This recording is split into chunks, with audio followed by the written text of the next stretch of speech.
Metode pendidikan Montessori banyak digunakan baik di sekolah ataupun di keluarga-keluarga yang menganut sistem pembelajaran homeschooling. Metode ini dianggap menarik dan mampu mengembangkan kecerdasan anak-anak sesuai dengan fitrah mereka. Montessori merupakan suatu metode pendidikan untuk anak-anak berdasarkan teori perkembangan anak oleh Dr. Maria Montessori. Maria Montessori adalah seorang pendidik Italia yang hidup di antara akhir abad ke-19 dan awal abad ke-20. Secara umum, metode Montessori terutama diterapkan untuk anak-anak TK dan sekolah dasar, meskipun ada juga yang untuk pendidikan menengah. Sebelum berbicara tentang teknik pembelajarannya, yuk kita kenali 5 prinsip sistem pendidikan Montessori ini. Yang pertama, menekankan proses belajar eksperiensial.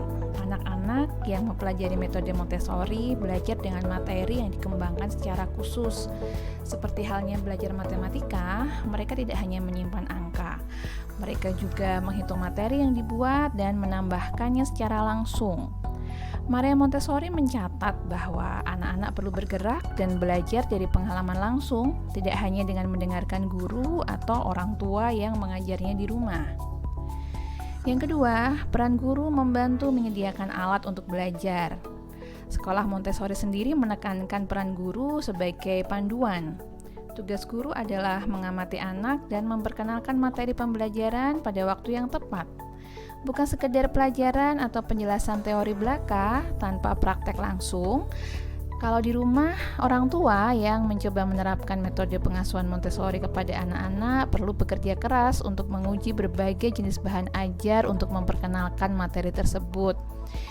Jika kita adalah keluarga homeschooling, maka ya orang tua ya yang bertugas sebagai penyedia alat untuk belajar ini. Yang ketiga, lingkungan belajar perlu didesain khusus. Tempat belajar atau lingkungan belajar untuk anak-anak harus dirancang dan dipersiapkan secara khusus. Dalam arti tertentu, tempat belajar harus dirancang sehingga anak-anak dapat menjelajahi banyak hal dan belajar secara mandiri.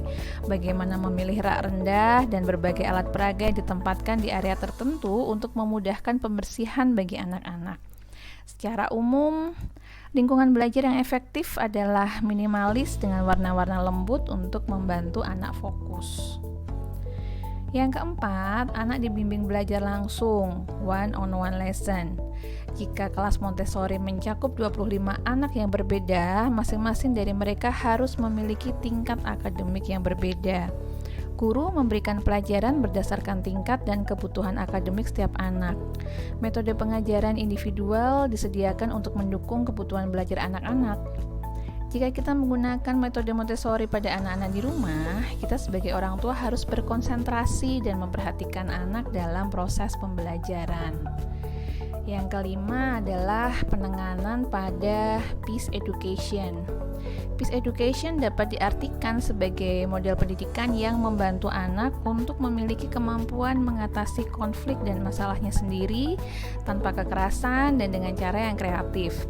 Dalam proses pembelajaran, perlu untuk mengajarkan topik saling menghormati dan saling mencintai. Maria Montessori hidup di dunia yang penuh dengan perang dan konflik global saat itu.